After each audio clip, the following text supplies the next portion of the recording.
یہ اب ناگزیر ہو چکی ہے اور یہی انتخابی عمل کے لیے مناسب ہوگا. اور جو شہباز شریف صاحب ہیں انہیں بھی انتخابی اصلاحات پر کسی قسم کا کوئی دو راہ نہیں ہے, وہ بھی تسلیم کرتے ہیں انتخابی اصلاحات کو, اور کسی قسم کا وہ یہ نہیں کہتے کہ انتخابی اصلاحات نہیں ہونی چاہیے, لیکن انہوں نے خط لکھا الیکشن کمیشن کو اور اس میں کہا کہ یک طرفہ ایجنڈا نہیں چلنے دیں گے. حکومت جو ہے یک طرفہ ایجنڈے کی بات کر رہی ہے, تو اس کے اوپر بھی آج پروگرام میں بات کریں گے. اور سستے اور عوامی بجٹ کے جو دعوے تھے وہ ہوا ہو گئے ہیں, کیونکہ کہا گیا کہ بجٹ جو ہے بڑا عوام دوست ہے, لیکن محکمہ شماریات حکومت کے انڈر ہی آتا ہے, حکومتی ادارہ ہے, اور محکمہ شماریات نے جو ہفتہ وار رپورٹ جاری کی ہے, یہ بجٹ آنے کے بعد ہی جو 7 دن کی رپورٹ جاری ہوئی ہے, تو اس رپورٹ میں 21 اشیاء ضروریہ جو ہیں وہ مہنگی ہو چکی ہیں, اور وہ 21 اشیاء خورونوش اور اشیاء ضروریہ جو ہیں وہ عوام کی دسترس سے باہر ہو چکی ہیں. تو یہ عوامی بجٹ کے اثرات آپ کے سامنے آ چکے ہیں. اور وزیر اعظم صاحب نے دھاسو ڈیم کا دورہ بھی کیا اور تعمیراتی کام کا جائزہ بھی لیا, اور انہوں نے کہا کہ اس طرح کے جو پروجیکٹس تھے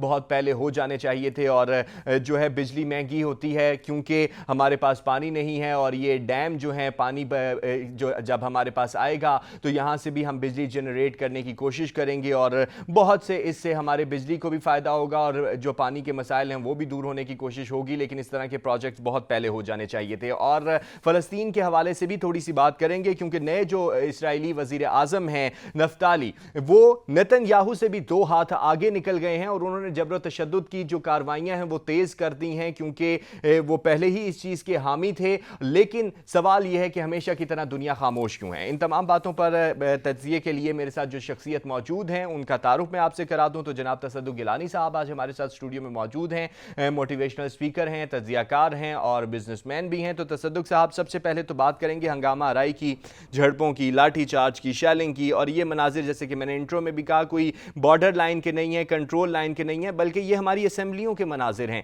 کس طرح سے دیکھ رہے ہیں, کہاں کس طرف یہ ہمارے معاشرے کو یہ رویہ لے کے جائے گا؟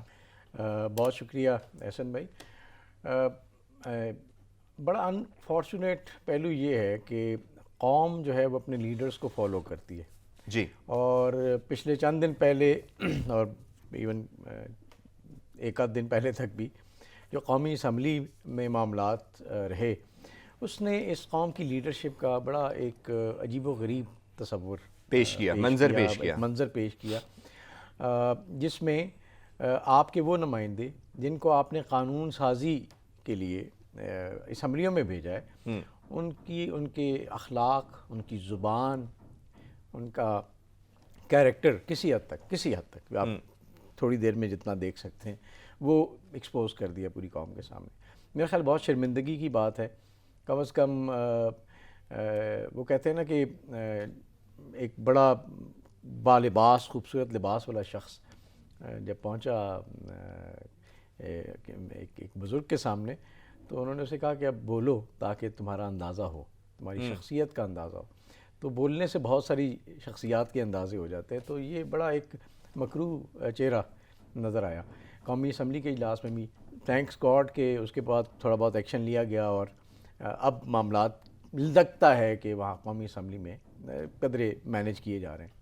لیکن جو وہ ایکشن لیا گیا ہے وہ بھی کوئی اتنا خاص نہیں تھا. 7 ارکان کو اگر باہر نکال دیا گیا, اگر اس سے ان تمام ارکان کو اگر باہر نکالا جاتا تو تب جا کے کہیں انصاف ہوتا. حالانکہ بہت سے جو نمایاں چہرے اور نمایاں شخصیات تھیں وہ تو بینچوں کے اوپر بھی کھڑی ہوئی نظر آئی. بالکل, ایک تو یہ بات, دوسرا وہ 7 جن کو باہر نکالا گیا تھا, ایک آدھ دن کے بعد ان کو واپس بلا لیا گیا. جیسے نہیں آپ کلاس روم سے باہر نکال دیتے ہیں اور واپس بلا لیتے ہیں, تو ان کے خلاف کوئی ایکشن ہوا نہیں ایسا. تو ایک تو یہ چیز ہے کہ قوم کو میرا خیال ہے اس سے وہ سیکھتے بھی ہیں. اللہ نہ کرے کہ وہ اس طرح کی چیزیں سیکھیں اور آگے لے کے چلیں, کیونکہ وہ سمجھتے ہیں کہ اگر یہ چیز بکتی ہے تو ہم کیوں نہ کریں. اسی طرح جو بلوچستان اسمبلی میں ہوا وہ بھی بڑا انفارچونیٹ تھا. یہ 2 ہاتھ آگے ہیں, یہ 2 ہاتھ آگے سے بھی زیادہ آگے, کیونکہ انہوں نے بلوچستان اسمبلی کے اراکین ہوتے ہوئے اپنی ہی اسمبلی کے اوپر پتھراؤ کر دیا. پتھراؤ بھی کیا, ان کا راستہ روکا, ان پہ اٹیک کیا, اس طرح کے زخمی ہوئے لوگ, جوتے پھینکے گئے وزیر اعلیٰ پہ. تو یہ پتہ نہیں کون سی تہذیب ہم دکھانا چاہ رہے ہیں. ہاں, آپ کو بجٹ پہ اعتراض ہے, ضرور کریں, کوئی مسئلہ نہیں ہے, آپ کو اختیار ہے, آپ قوم کے سامنے حقائق لے کے آئیں, تجاویز بھی پیش بتائیں کریں کہ جی اس بجٹ میں کیا غلط ہے, ہونا کیا چاہیے تھا, کس طرح غریب عوام کا استحصال, یہ آپ کا حق ہے. لیکن آپ کسی کی بات نہ سنیں. حالانکہ جام کمال صاحب بھی یہ کہتے ہوئے نظر آئے کہ آپ ہمیں بتا دیں کہ ہم نے کن علاقوں کو نظر انداز کیا ہے اور کن لوگوں کو نظر انداز کیا ہے تاکہ ہم اس کو بہتر کر سکیں. اصل میں اس کے لیے پڑھنا پڑتا ہے نا, اس کے لیے اس کی ڈیٹیل بھی جانا پڑتا ہے, لیکن انفارچونیٹلی چاہے وہ قومی اسمبلی ہو چاہے وہ صوبائی اسمبلیاں ہوں ہماری, اس میں بجٹ کوئی پڑھتا نہیں ہے. جی آپ دیکھیں جتنی تقریریں آپ سن لیں, سوائے وزیر خزانہ کی تقریر میں کچھ فیکٹس اینڈ فگرز تھے, اس کے علاوہ باقی ساری تقریریں تھیں جی, اس میں کسی بھی لیول پہ یہ بتایا نہیں گیا کہ اس بجٹ میں مسائل کیا ہیں. تھوڑا بہت جو ٹیکنوکریٹس ہیں نون لیگ کے یا جو ہمارے پرانے وزرائے خزانہ رہے ہیں, انہوں نے کوئی فیکٹس اینڈ فگرز کی بات کی, لیکن سیاستدانوں نے کوئی ایسی فیکٹس اینڈ فگرز کی بات نہیں کی جس سے پتہ چلے کہ یار آپ کیوں شور مچا رہے ہیں. صحیح, ٹھیک ہے نا. تو بجٹ میں غریب آدمی کا کیا استحصال ہوا, بجٹ میں for example G D P growth کس طرح غلط دکھائی گئی, بجٹ میں آپ نے ٹیکسز جو لگائے ہیں اس کو کس طرح سے آپ پورا کریں گے, انڈائریکٹ ٹیکسز کی وجہ سے کیا نقصان ہوگا. تو یہ اس طرح کی باتیں نہیں. وہ تو جب قومی اسمبلی کی بات کی جائے تو شہباز شریف صاحب نے جو ہی بات کی کہ جو ہے 384 ارب روپے کے ٹیکس لگائے گئے ہیں تو ان کے اوپر بجٹ کی کتاب آ کے گری, اور انہوں نے کہا کہ یہ کس طرح کی باتیں, آپ ٹیکسوں کی کہاں سے باتیں کر رہے ہیں, عوام سے ہی پورے ہونے ہیں یہ. نہیں بالکل ٹھیک ہے. اب وہ کتاب بھی دیکھیں, اب بلکہ میں ایک سین دیکھ رہا تھا کہ وہ شفقت محمود صاحب وہ اپنی ہی شیریں مزاری صاحبہ کو وہ کتاب جو ہے نا وہ مذاقاً مارنے کی کوشش کر رہے تھے. تو ایک مذاق بنا ہوا ہے. آپ دیکھیں, آپ جب اپنے گھر کے اندر ہوتے ہیں, اپنے پرائیویسی میں ہوتے ہیں, آپ کا مزاج کوئی بھی ہو اس کی ڈیمانسٹریشن اپنی حد تک, لیکن جب آپ اپنے گھر کے دروازے سے باہر نکلتے ہیں, جب آپ پبلک میں ایکسپوز ہوتے ہیں, تو اس کا ایک رویہ ہوتا ہے, تو ایک ایٹیٹیوڈ ہے جو آپ کو شو کرنا پڑتا ہے, ایک رول ہے, ایک کیریکٹر ہے جس میں آپ جاتے ہیں.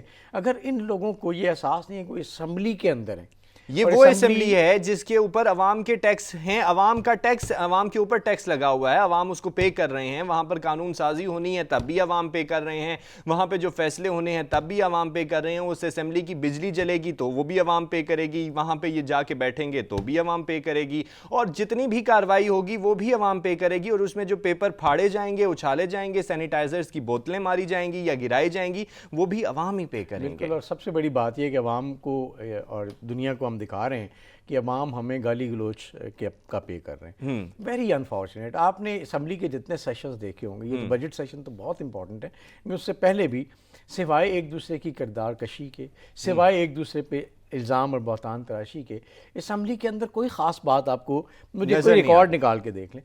تو کیا عوام اس لیے اپنے خون پسینے سے ایک ایک چیز پہ ٹیکس دیتی ہے کہ لوگ اسمبلی میں آئیں اور بجائے ان کے مفاد میں کام کرنے کے ایک اپنے ذاتی مفادات کو پریویلیج دیں, چلیں وہ بھی کسی حد تک چلے مان لیتے ہیں, لیکن ایک ایسا مظاہرہ کریں جو پوری دنیا دیکھے کہ یار یہ کتنی مہذب قوم ہے, اور اس قوم کے بارے میں جو ہے نا پھر وہ ظاہر ان کے اپنے اندازے بھی ہیں جو صحیح ثابت ہوتے ہیں. تو بلوچستان اسمبلی میں جو آپ نے بات کی وہ بہت ہی برا ایک شو تھا, اور الٹیمیٹلی بجٹ تو پیش ہو گیا. تو بھائی یہ شو کس کو دکھانے کے لیے تھا؟ کیا انٹرنلی کوئی آڈینس تھی آپ کی جس کو دکھانا تھا؟ چلے مان لیا, لیکن آپ یہ سوچیں یہ انٹرنل آڈینس جس کو آپ دکھاتے ہیں وہ اب کیمرہ سے سینکڑوں ملکوں میں دیکھی جاتی ہے. خاص طور پہ وہ لوگ ضرور دیکھتے ہیں جو آپ جن کے انٹرسٹ ہیں آپ کے ساتھ. تو وہ ان کو کیا آپ دکھانا چاہ رہے ہیں کہ ہم ایسی قوم ہیں کہ آپ ہم سے امیدیں نہ رکھیں. میں یہاں پہ ایک پوائنٹ ایڈ کرنا چاہوں گا تصدق صاحب, کہ جن کے انٹرسٹ ہیں آپ کے حق میں بھی اور جن کے انٹرسٹ ہیں آپ کی مخالفت میں بھی, اور بلوچستان تو پہلے ہی کنٹروورشل بنایا جاتا ہے پوری دنیا کے اندر. جن دیگر جو ان کے ساتھ ممالک لگ رہے ہیں اگر دیکھا جائے تو وہ اپنا اپنا کہتے ہیں کہ بلوچستان میں ہمارا حق ہے, بلوچستان میں ہمارا حصہ ہے, اور اس طرح وہاں پر بہت سی کنٹروورشل باتیں بھی چل رہی ہوتی ہیں. تو ان کے انٹرسٹ بھی ہوتے ہیں اور وہ سارے کے سارے دیکھ رہے ہوتے ہیں کہ کس طریقے سے آپ لے کے چلیں گے آگے مستقبل میں. بلوچستان کی اگر بات کریں تو میرا خیال ہے جو بھی لوگ معاملات ہمارے دیکھتے ہیں ان کے لیے میری ریکویسٹ یہ ہوتی ہے کہ بلوچستان جس طرح آپ نے کہا کہ ایک خطے میں بہت اہمیت کا حامل علاقہ ہے, اس میں معدنیات بہت ہیں, اس کے سمندر ماشاءاللہ بہت گہرے اور وسیع ہیں, انٹرنیشنلی بہت اہمیت کا حامل ہے. تو کیوں نہ وہاں پہ ایسے لوگ دکھائے جائیں کم از کم, کیونکہ وہیں پہ موجود ہیں, اچھے بھی ہیں برے بھی ہیں, ایسے لوگ دکھائے جائیں, اس طرح کے لوگوں کے ہاتھوں میں چیزیں دی جائیں جس سے ایک اچھا پرسیپشن جائے کہ یہ علاقہ مناسب اور کیپیبل لوگوں کے ہاتھ میں اور باقی لوگ اس پہ سوچیں. تو یہ تھوڑا سا انفارچونیٹ میرے خیال اور ملک کی ترقی میں بھی یہ علاقہ بہترین کردار ادا کر سکتا ہے فیوچر میں, تاکہ ہم یہاں پر آ کے اپنی انویسٹمنٹ کریں. لیکن انفارچونیٹلی اس طرح کا رویہ جو ہے, جو حق میں ہے, جو حق رکھتے ہیں, پیسے انویسٹ کرنا چاہتے ہیں, انٹرسٹ رکھتے ہیں, وہ وہاں سے ہٹ جاتے ہیں, اور جو وہاں پر فساد کروانا چاہتے ہیں وہ متحرک ہو عام طور جاتے پہ ہیں. یہی ہوتا ہے. آپ اگر عام طور پہ بھی دیکھیں نا, 2 4 5 فسادی جو ہوتے ہیں وہ بڑے ہائی لائٹ ہو جاتے ہیں اور شرفا پیچھے کھڑے ہو جاتے ہیں لائن میں اور دیکھتے رہتے ہیں. تو ایسے ہی ہوتا ہے. اخبار میں خبریں بھی عام طور پہ آپ دیکھیں تو عام آدمی کی نہیں ہوتی, بڑے خاص واقعات کی ہوتی ہیں. تو یہ جو, لیکن ہمیں یہ ایز اے قوم طے کرنا ہوگا کہ ہم دنیا کو کیا پیغام دینا چاہتے ہیں, ہم کیا پرسیپشن اس قوم کی دینا چاہتے ہیں. اگر دنیا اقوام عالم میں آپ نے کوئی رسپیکٹ کمانی ہے تو اپنا ایک اچھا امیج پیش کریں. دیکھیں کوئی بھی قوم ایسی نہیں ہے جس میں برائیاں نہ ہوں, جس میں کرپشن نہ ہو, جس میں پرابلمز نہ ہوں, سب میں ہوتے ہیں. لیکن وہ انٹرنلی ان چیزوں پہ بات کرتے ہیں, دنیا کے سامنے ایک اچھی پرسیپشن, اچھا چہرہ پیش ایک کرتے ہیں. اچھے پرسیپشن کی بات تو کر رہے ہیں تصدق صاحب, لیکن آپ کو کیا یہ نہیں لگتا کہ اب اس حوالے سے بھی قانون سازی ہونی چاہیے کہ اگر اس طرح کا رویہ اپنایا گیا اراکین کی جانب سے تو انہیں اس کی سزا بھی بھگتنی پڑے گی؟ لیکن ایسا کچھ نظر نہیں آتا. جہاں مختلف قانون سازیاں ہوتی ہیں, کیونکہ یہ اسمبلیاں قانون سازیوں کے لیے ہوتی ہیں, لیکن وہاں ایسا قانون ابھی تک نہیں نظر آیا. اس کو بھی متعارف کروانے کی ضرورت ہے. دیکھیں نا, قانون بنانا بھی انہی اسمبلی کے لوگوں نے, اب وہ اپنے خلاف کیسے قانون بنائیں گے؟ سب سے بڑی بات تو یہ ہے. اور سیکنڈلی لیکن اس کی ضرورت ہے, بالکل ضرورت ہے. لیکن بات یہ ہے کہ اگر وہ قانون ایسا ہو کہ جی 1 دن کے لیے آپ کو بین کر دیں گے, اگلے دن آپ آ جائیں, تو یہ بھی قانون نہیں ہونا. یہ چاہیے کہ ضابطۂ اخلاق ہو اور اس کی خلاف ورزی کے گریڈز ہوں اور ان گریڈز کے مطابق سخت سزائیں ہوں. اگر فار ایگزامپل آپ کو لگتا ہے کہ کوئی شخص اخلاقیات سے اتنی بری طرح گرا ہے تو باقاعدہ طور پہ اس کو سسپینڈ کرے خاص مدت کے لیے. اس سسپینشن کے دوران اس کی ٹریننگ بھی کریں, پھر اگر اسے واپس آنا ہے, اور دوبارہ یعنی نیکسٹ وائلیشن پہ تو اس کو فارغ کریں. تو اس طرح کے سخت قوانین بنیں گے تو آپ کو ڈسپلن نظر آئے گا, اور ڈسپلن ہوگا تو کم از کم آپ ایک اچھا چہرہ دکھا سکیں گے. اور اس وقت کو جس کے لیے میں اور آپ اور ہماری ساری عوام پے کرتی ہے ان لوگوں کو وہاں بیٹھنے کے لیے, اس میں کوئی اچھی بات, کوئی مفید بات سننے کو ملے گی جس سے اس ملک اور قوم اور اس علاقے کے لوگوں کا فائدہ ہو. یعنی قانون سازی کی اس حوالے سے بھی بہت ضرورت ہے, کیونکہ رویے ہی جو ہیں آپ کے, وہی آگے چل کے آپ کے قوم کے رویوں کا تعین کریں گے کہ قوم کن رویوں پہ چل رہی ہے. خیبر پختونخوا کے بجٹ کے حوالے سے بات کریں گے, کیونککہ بلوچستان کا تو 584 ارب روپے کا بجٹ جو ہے وہ پیش ہوا, اور اس کے اوپر آپ نے ہنگامہ آرائی بھی دیکھ لی. خیبر پختونخوا میں 1118 جو ہے ارب روپے کا بجٹ پیش کیا گیا. بہت سے ترقیاتی پروگرام بھی رکھے گئے, بہت سی اسکیمیں بھی متعارف کرائی گئیں, لیکن عوام جو ہیں خیبر پختونخوا کے بالخصوص وہ بڑے مایوس نظر آتے ہیں. اب دیکھیں, عام آدمی نا اس کو اس بجٹ کی, ان بجٹس کی سمجھ ہی نہیں آتی. عام آدمی کو, جیسے ابھی آپ نے ذکر کیا کہ 21 اشیاء جو ہیں مہنگی ہو گئیں اس ہفتے کے دوران, عام آدمی کو وہ سمجھ آتی ہے جب وہ بازار جاتا ہے, اس کو پتا وہ یہ کیا ہو گیا, یہ تو پھر اسے سمجھ آتا ہے اچھا یہ گڑبڑ ہوئی ہے. تو عام آدمی کو فگر سے کوئی غرض نہیں ہے. سیکنڈلی, خیبر پختونخوا حکومت نے کوئی اچھا ڈیمانسٹریٹ بھی نہیں انفارچونیٹلی پچھلے 3 سال میں کیا. بی آر ٹی مشکل سے چلی, حالانکہ اس سے بڑا رول ماڈل بنا کے جو موجودہ حکومت ہے وہ پیش کرتی ہے, اور ہر بات میں ہر صوبے کو آئیڈیلائز کے طور پہ خیبر پختونخوا کا ہی ذکر کیا جاتا ہے کہ آپ اس کو آئیڈیلائز کریں. جی بالکل. انفارچونیٹلی معیار اتنا گر چکا ہے کہ پہلے آپ پنجاب کی ترقی کی مثال دیتے تھے, اب پنجاب میں آپ نے انتظام ایسا کمال کا کیا ہے کہ اب آپ پنجاب کے ساتھ کسی کو کمپیئر بھی نہیں کر سکتے. ہو سکتا ہے یہ بات سچی ہو کہ خیبر پختونخوا اس وقت باقیوں سے بہتر ہے, تو اب ہم نے معیار اپنے گرا دیے انفارچونیٹلی. نہیں, وہ کہتے ہیں خیبر پختونخوا پنجاب جو ہے اس کے حالات بھی بہت اچھے ہیں. جی پنجاب کے تو خیر حالات اچھے رہے تھے, اب میرا نہیں خیال کوئی بھی دعویٰ کر سکتا ہے کہ حالات اچھے ہیں. صفائی تک کے حالات تو اب ہیں نہیں, مینٹیننس کے برے حالات ہیں, جو چیزیں بن چکی ہیں ان کے لیے بھی ایک چیلنج بنا ہوا ہے. کچھ نہ کر کے بھی آپ سارا بجٹ کنزیوم کر رہے ہیں, اللہ جانے اس سے کیا بنے گا. کچھ جیسے کہ اورنج ٹرین جو ہے وہ شہباز شریف صاحب نے بنایا, وہ بھی موجودہ حکومت کے لیے مسئلہ بنا ہوا ہے. ہاں جی, وہ اس میں سبسڈیز اور یہ ساری چیزیں. تو مسئلہ یہ ہے کہ جو منصوبے بنائے جاتے ہیں نا, ان کا کوئی نہ کوئی بلو پرنٹ ہوتا ہوگا, کوئی نہ کوئی اس کے لیے آگے ایک پلان ہوتا ہوگا کہ اس کو چلانا کس طرح سے. تو نئی جو گورنمنٹ آتی ہے وہ ان چیزوں کو اینالائز کرتی ہے, پھر دیکھتی ہے کہ ان فنڈز کون سے فنڈز کس جگہ پہ رکھے جائیں جس سے عام آدمی کو کتنا ریلیف دیا جا سکے. اور یہ نہیں ہو سکتا کہ ایک بہت اچھا منصوبہ آپ بالکل ڈمپ کر دیں.